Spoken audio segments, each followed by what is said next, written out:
A continuación, la crisis económica.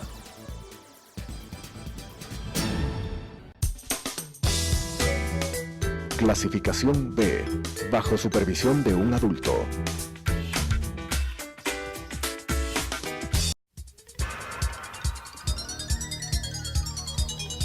Las opiniones vertidas en este espacio por la producción y dirección del programa son de exclusiva responsabilidad de sus autores y de quienes intervienen en ellos.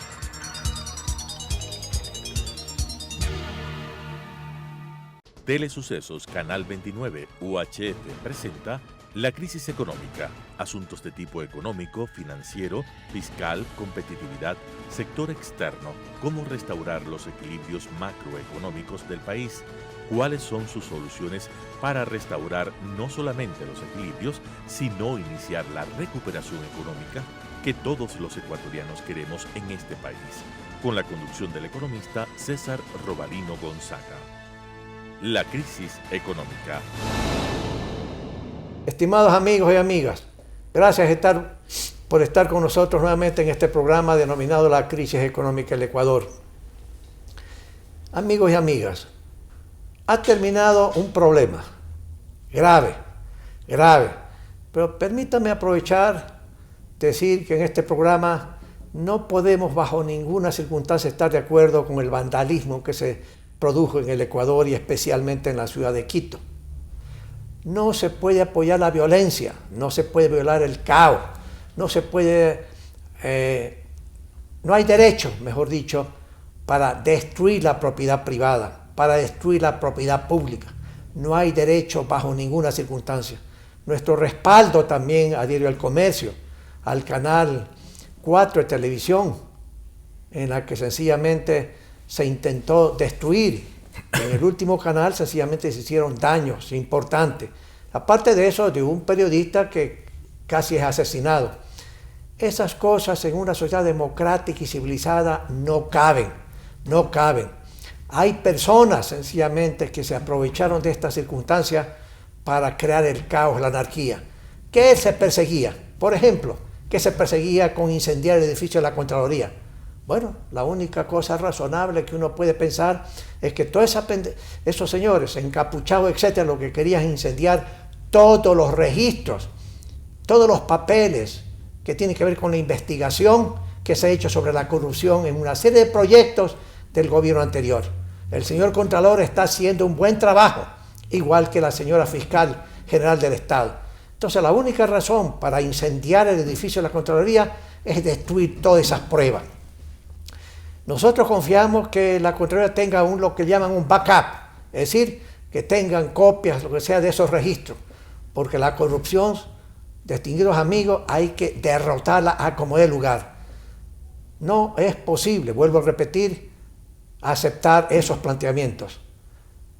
La democracia nos da derecho a criticar a las decisiones del gobierno, a las acciones de política pública, sean política económica, financiera, bancaria, o política social, o de seguridad, o política de exterior. Sí, tenemos ese derecho como ecuatorianos. Y hoy por hoy el presidente, una persona diferente que el gobierno anterior, permite la crítica abierta, sin faltar el respeto, por supuesto, al gobierno nacional. Pero el hecho de tener esa libertad no es pues para que una serie de personas, que pueden ser todos respetables, pero que es una minoría, sencillamente traten de destruir el país. De tal manera que en este programa le decimos al gobierno, le decimos a la ciudadanía, en una sociedad democrática y civilizada no hay derecho para la destrucción, para el caos y la anarquía. Y todos aquellos que han promovido y han implementado todos estos actos, censurables de todo punto de vista, tienen que ser juzgados por la justicia. Y aquí la fiscalía y los jueces tienen que, en forma seria, muy seria, sentenciar a la cárcel a todas aquellas personas que han promovido este caos, y no solamente que han promovido el caos, sino que han destruido propiedad privada y bienes públicos. Para el día de hoy vamos a hacer ciertos comentarios sobre la situación económica. La economía, como varias veces con nuestros invitados hemos estado indicando aquí, necesita una serie de políticas de ajuste y el aumento del precio del combustible era uno de ellos. Un subsidio que beneficia a los que tienen, un subsidio que beneficia a la clase media de altos ingresos y a la gente que tiene dinero, mucho dinero, pero también beneficia a una serie de personas que entran al negocio del contrabando del gas, del contrabando del combustible, etcétera. Lo mandan al Perú, lo mandan a Colombia, donde el combustible sencillamente se supone que es mucho más caro que lo que cuesta en el Ecuador. Y a propósito de esto, amigos, cuando ustedes ven Chile, no digo pues Europa, Chile, ustedes observan, ahí se vende por litros.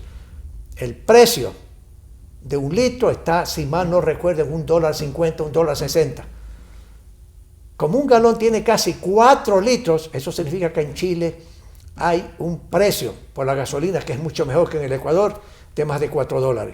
Ve a Perú, ve a México. En Estados Unidos los precios también son mucho más altos de los últimos precios que estableció el presidente de la República y que han sido eliminados momentáneamente. Vamos a tratar el tema económico porque las finanzas públicas son básicas en el Ecuador. Hay que seguir poniendo orden. Y yo debo seguir insistiendo que algunos grupos humanos, no importa dónde estén y en qué escala social están, todavía no perciben la intensidad de la crisis. Los amigos de la CONAI, gente respetable, que yo reconozco que en muchos gobiernos con toda seguridad no se ha atendido una serie de necesidades de esa población respetable del Ecuador, pero creo que están mal orientados, creo que no conciben, no perciben la integridad del problema económico, que se necesita irremediablemente ajuste. Y este ajuste, como varias veces lo hemos dicho con nuestros invitados, es más fácil si hay financiamiento internacional. Y eso es lo que ha hecho el gobierno. Yo creo que el gobierno tomó buena decisión en temas de aumentar el precio de los combustibles. Pero estamos como estamos y todo el país está esperando sencillamente el nuevo decreto y su contenido para ver hacia dónde va. Pero en todo caso, para tratar los problemas económicos y la necesidad de acciones, no solamente en las finanzas públicas, sino también en el mercado laboral, etcétera, hemos invitado a un buen amigo que ya en varias oportunidades ha tenido la bondad de aceptarlo. Este es el economista que es el vicepresidente del Colegio de Economistas y expresidente del propio gremio de profesionales de economía, Víctor Hugo Albán. Víctor Hugo, gracias por estar con nosotros en este programa. Cuéntame, el gobierno ecuatoriano, antes de que hubiera toda esta paralización que comenzó con los transportistas, que luego, y antes de eso vino el Carchi, los transportistas, vino los trabajadores, los sindicatos, y por último, pues la CONAI, que nos ha creado un problema gravísimo por 12, 13 días en el país. Dime, antes de eso yo digo, el gobierno había anunciado una serie de decisiones que se venían aparte del precio de los combustibles. Esas decisiones nos puede resumir cuáles eran más o menos, que son razonables de lo que hasta donde yo entiendo. ¿Cuáles son? Y poder comentar un poquito sobre eso. Gracias, César, la invitación. Una vez más, yo considero de que primero como Colegio de Economistas nos unimos al reproche del vandalismo, al reproche de atentar contra la propiedad privada, contra la vida mismo, ¿no? Nunca se ha visto una cosa de estas. Sí, pero realmente no un periodista de Canal 4 casi lo asesina. Imagínate, vimos todos los ecuatorianos, no solo la gente de Quito, vio todo el Ecuador, realmente ese conato de asesinato que tuvo el periodista. Y realmente nosotros reprochamos, porque hay maneras de protestar, se sale a la calle, se hace sentir el pueblo, pero respetando la propiedad privada, respetando el derecho de los demás, que eso es lo importante en la vida. Lamentablemente, infiltraciones políticas, no técnicas, peor de otra índole, permitieron este tipo de cosas, creando caos, creando miedo en la sociedad. Nunca se ha visto atacar por diferentes grupos, o sea, eran grupos ya paramilitares preparados para atacar hacia la ciudad. Lamentablemente la ciudad es pacífica, Quito es muy hospitalaria con todos los fuereños y lamentablemente de eso se aprovecharon. Pero creemos que la gente está cansada y también se está ya armando de valor para defenderle a Quito, defender los derechos de la ciudadanía, porque constitucionalmente todos tenemos derechos, y más en la actual Constitución, más tenemos derechos que obligaciones. Claro. Y obviamente tenemos que defender el patrimonio de todos los ecuatorianos, que es Quito, dicha por la UNESCO, Patrimonio de la Humanidad. Hoy bastante venida menos, bastante destruida. No creemos que los indígenas, que nuestros hermanos, hayan sido quienes propiciaron eso. Habían otras personas, unos filtrados ahí, que realmente lo que querían es crear el caos para desestabilizar el país, desestabilizar el gobierno, pero se ha mantenido, y creemos que el país entero está consciente, y respaldamos al presidente de la República, respaldamos a la integridad nacional, que sigamos adelante, y creemos que el nuevo decreto que se está trabajando no cambie, sino de compensaciones a las personas, al indígena de Cotopaxi que decía, que hablaba del tractorcito, que le compensen, ¿no? Que le den el subsidio, que hay mecanismos técnicos que pueden darse, ¿no? Hay lamentablemente políticos, gente infiltrada que asesora mal a los indígenas. Ellos están conscientes de que era indispensable este paso que dio el presidente de la República. Si hacemos un análisis, la mayoría de los ecuatorianos creía indispensable, nos afectaba a todos, ¿no? Más a los pobres, como tú has analizado, César. Todo el mundo, la gente pobre, el 70% de personas que se transportan en servicio público subsidian a los que tenemos vehículo, y eso no podía seguir dándose, pero le malinterpretaron los políticos audaces y crearon el caos.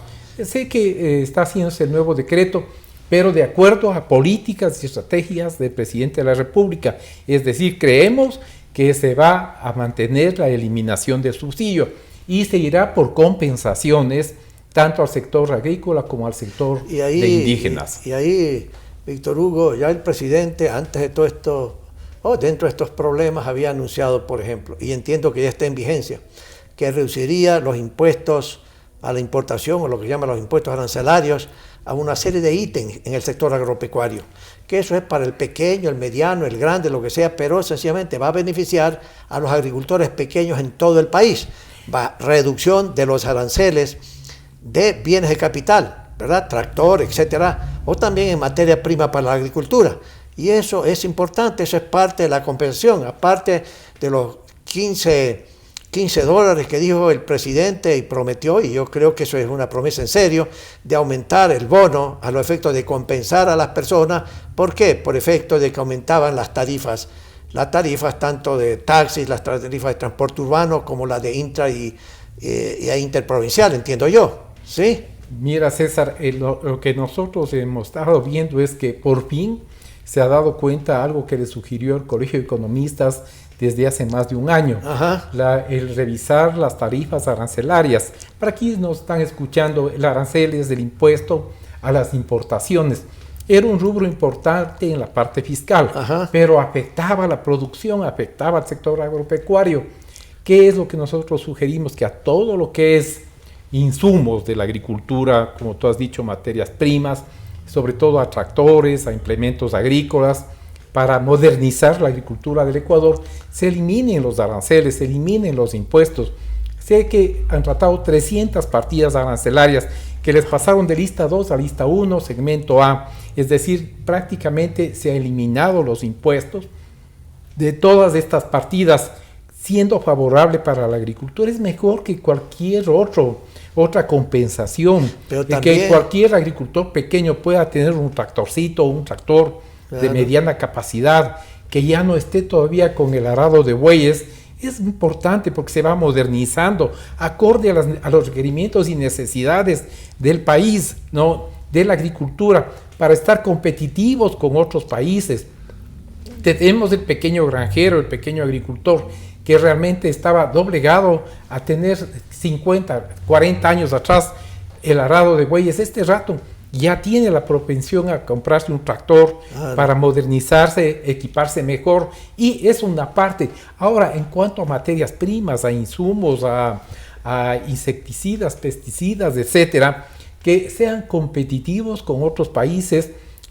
Tenemos nosotros que todas esas partidas arancelarias han sido por disposición del presidente de la República revisadas y están prácticamente con 0 aranceles. Eso es una compensación indirecta que se precisa explicar a la comunidad, se precisa explicar a la comunidad de hermanos indígenas, que sepan de qué se trata, porque también ellos van a los almacenes que distribuyen estas cosas y no saben si les van a poner o no los precios que el presidente de la República está indicando. Eso hay que sociabilizar. La primera impresión que tuvimos nosotros en el Colegio de Economistas, que para tomar una decisión como la que tomó el presidente de eliminar los subsidios a la gasolina y al diésel, debió ser sociabilizada, debió ser negociada, debió hacerse entender a la gente cuál era el alcance, a dónde quería llegar el presidente de la República. Lamentablemente fallaron la parte política, la parte de asesoramiento al país, a la comunidad en general. Tuvimos muchas personas que llamaron y dijeron, ¿de qué se trata? ¿Cómo es esto? Y el primer impacto va a subir todo, no va a subir nada. Así es. No tiene por qué, hemos hecho costo-beneficio nosotros y vemos que no tiene por qué subir los artículos de primera necesidad. Si vemos cuánto cuesta el transporte de Quito a Guayaquil o Guayaquil-Quito o de la sierra a la costa, las diferencias son mínimas, porque ¿cuánto era el aumento en el galón de diésel? Alrededor de $1.25, que prorrateado en costos no tenía por qué subir ningún insumo, ningún producto, y al menos hacer ajustes pequeños. Pero esa falta de sociabilización de un grupo de técnicos de la Presidencia de la República, que debieron estar alertados para salir a explicar, después de que el presidente ya mandó la decisión, decir, señores, vamos a controlar esto, no los gobernadores, un grupo de personas que puedan llegar a la sociedad y decir, no se dejen perjudicar, no tiene por qué subir esto y vamos a hacer tales controles y ejercer controles, porque de eso de disponer a los gobernadores que hagan controles, no ha habido ningún control, y eso lamentablemente ha perjudicado mucho a todo lo que vino pasando y pasó hasta el día de ayer. Víctor Hugo, el gobierno sí estaba consciente que al aumentar el precio de los combustibles, eso implicaba aumento de la estructura de costos para una serie de sectores, entre ellos el transporte, y estaba consciente que había que subir las tarifas, y claro, naturalmente que esperaron, digamos, que haya el estado de excepción para poder decidir que sencillamente las tarifas de transporte urbano, etcétera, se subieran. Pero aún así, cuando uno calcula, como tú dices, el impacto en la estructura de costos para el consumidor final, sencillamente no es pues un porcentaje enorme. Lo que acontece es que con esta paralización, ¿no?, del transporte en las carreteras, etcétera, ha habido desabastecimiento, y ese desabastecimiento implica pues aumento del precio más allá de lo que es razonable. Pero aparte de eso, los especuladores tradicionales, Víctor Hugo, se aprovecharon para que en otro producto el precio que estaba en 100 lo estaban vendiendo en 200. Es una monstruosidad. Entonces, los especuladores también, y el proceso de especulación debía y tiene que ser combativo a fondo. Y en eso también el gobierno, a través de una serie de los intendentes, tienen que seguir saliendo para controlar todo esto. Yo sé que eso no da resultado en el largo plazo, pero por lo menos en el cortísimo plazo es necesario hacer. Pero aparte de eso, el presidente anunció a través del organismo correspondiente a las señoras de CONAI, a todos los agricultores pequeños, por ejemplo, que iba a haber líneas de crédito de lo que antes era el Banco Nacional de Fomento, y eso es interesante. Y también decía, bueno, todos aquellos agricultores pequeños, no importa si están en el oriente, están en la sierra, en Galápagos, en la costa, pequeños agricultores que tienen problemas, les podemos reestructurar la deuda y bajar las tasas de interés. Ese anuncio también presidencial y del gerente general o presidente de ese banco estatal, yo creo que es adecuado, porque está dentro de las medidas de compensación, ¿verdad? Varias líneas de crédito ofreció el presidente, entre otras, al sector productivo, al 5% de tasa de interés. Igual, ordenó 1.000 millones para la vivienda de tipo social, también al 5% a 25 años plazo. Esas son compensaciones indirectas que realmente están favoreciendo de la clase media abajo. No, es obvio pensar que quienes perciben y reciben eso son la gente de bajos ingresos, que también aspiran a tener su vivienda en un momento determinado. Aquellos pequeños productores que por falta de recursos no pueden sembrar la totalidad de sus propiedades. Este rato ha habido una apertura al crédito a través de Ban Ecuador, antes Banco Nacional de Fomento. Ha anunciado todo eso y han ratificado quienes están a cargo de estas instituciones. Aquí lo importante es esa red que no se ha sociabilizado totalmente las políticas presidenciales. El presidente de la República ha dado instrucciones, pero han quedado ahí. Cuando debió salir el presidente de Ban Ecuador, el gerente de Ban Ecuador, decir, señores, tenemos estas líneas de crédito para tal y tal, tales productos, para la floricultura, para el ganado, para todo ganado de doble propósito. Es decir, que la gente sepa, ellos en su hábitat saben qué es lo que requieren en determinadas propiedades, aquí al norte del cantón Quito y de la provincia de Pichincha. Hay, digamos, propiedades de hasta 5 hectáreas, de 20, de 15, que requieren la atención de Ban Ecuador. Y la orden del presidente fue, allá quiero dirigirme con créditos al 5%, a 3, 4 años y 5 años plazo, para que puedan recuperarse y capitalizarse. Lamentablemente no ha habido la sociabilización. ¿Cuándo hemos visto que un gerente del Ban Ecuador salga y diga, tengo estas líneas de crédito? Eso no es hacer política, eso es sociabilizar, que la gente se acerque y no busque intermediarios. Eso ha faltado y eso le decimos al presidente, como lo hemos puesto por escrito, sociabilicemos, hagamos conocer qué es la política pública, qué políticas determinado usted respecto al crédito, respecto a qué va a hacer con la agricultura, fundamentalmente con la pequeña empresa, que está dando todo el apoyo y sin embargo la gente no sabe aún. Ahora, Víctor Hugo, está pendiente una serie de reformas económicas, ¿verdad? La reforma tributaria, la reforma fiscal, naturalmente sigue pendiente. El tema de los combustibles está, como hemos comentado, pero se necesita una serie de temas adicionales. El gobierno hace más de 2 semanas y pico le anunció al país que iba a mandar un proyecto de ley de reforma económica en la parte tributaria, en la parte fiscal, en la parte laboral, etcétera. ¿Tú ves eso, que debido a todo lo que ha acontecido con este caos y anarquía que una gente ha promovido, los infiltrados que sencillamente pues tienen que ser castigados por haber promovido tanto daño a la propiedad privada y a la propiedad pública, hoy digo, ¿tú crees que se puede haber debilitado la voluntad política del presidente para mandar una serie de reformas como lo que es leyes laborales en la forma en que se había previsto y había anunciado el presidente anteriormente? ¿O crees que estos acontecimientos últimos van a debilitar esa posición política porque puede pensar que a lo mejor se va a venir otros problemas, etcétera, etcétera? ¿Tú cómo le ves eso? Bueno, son complementarias, ¿no? Todo lo que había propuesto en el área laboral, en la reducción del 20% de los vehículos de cierto cilindraje y de cierto valor.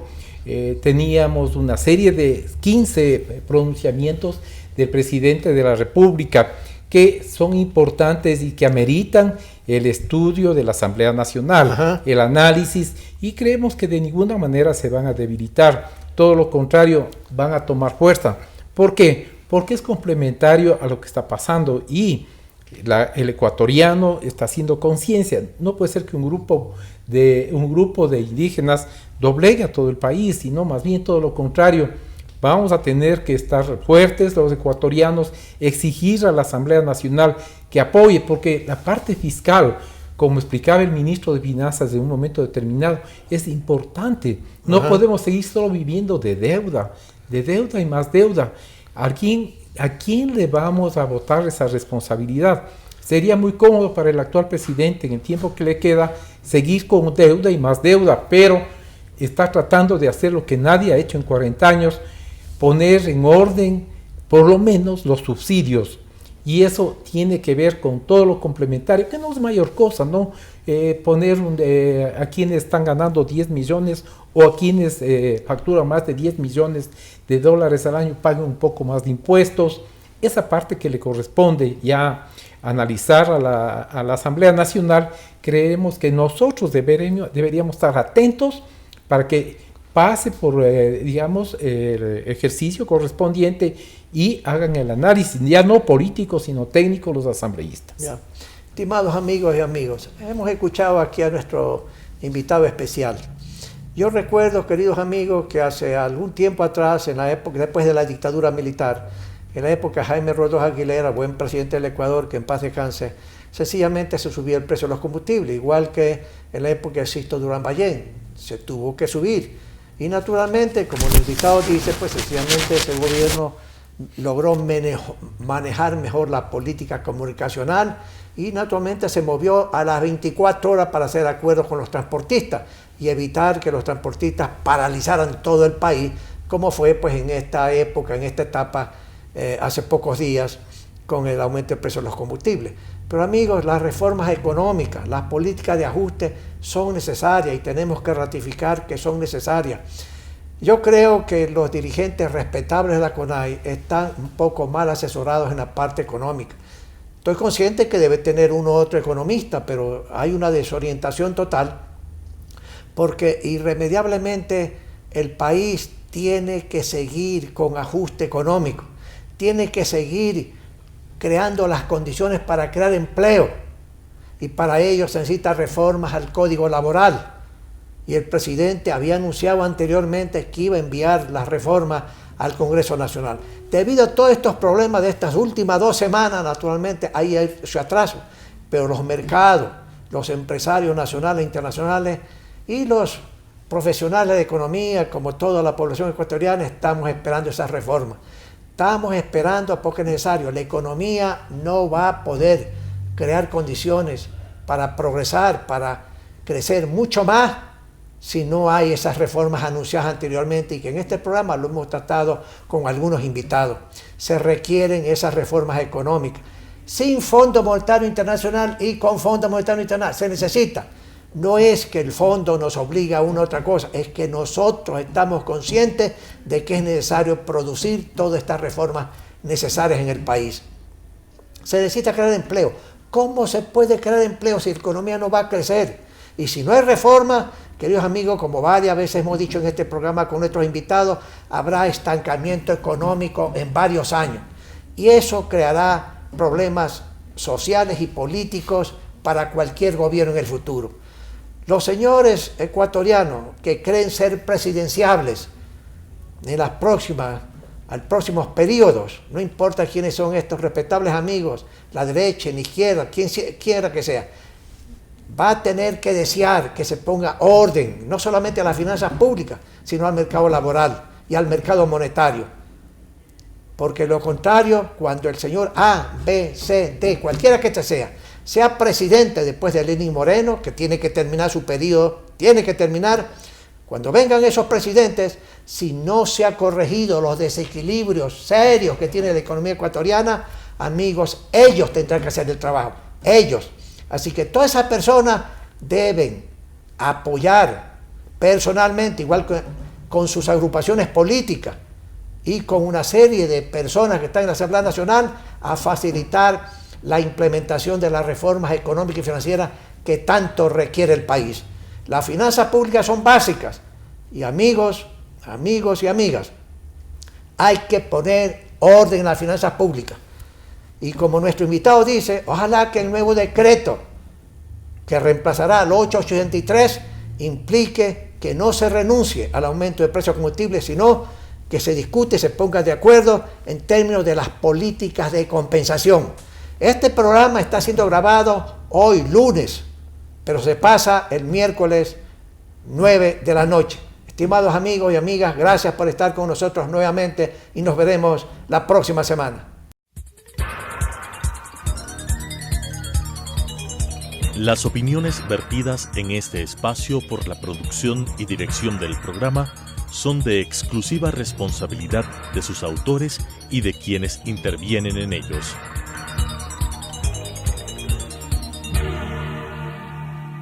Telesucesos, Canal 29 UHF presentó La crisis económica, asuntos de tipo económico, financiero, fiscal, competitividad, sector externo, cómo restaurar los equilibrios macroeconómicos del país, cuáles son sus soluciones para restaurar no solamente los equilibrios, sino iniciar la recuperación económica que todos los ecuatorianos queremos en este país, con la conducción del economista César Robalino Gonzaga.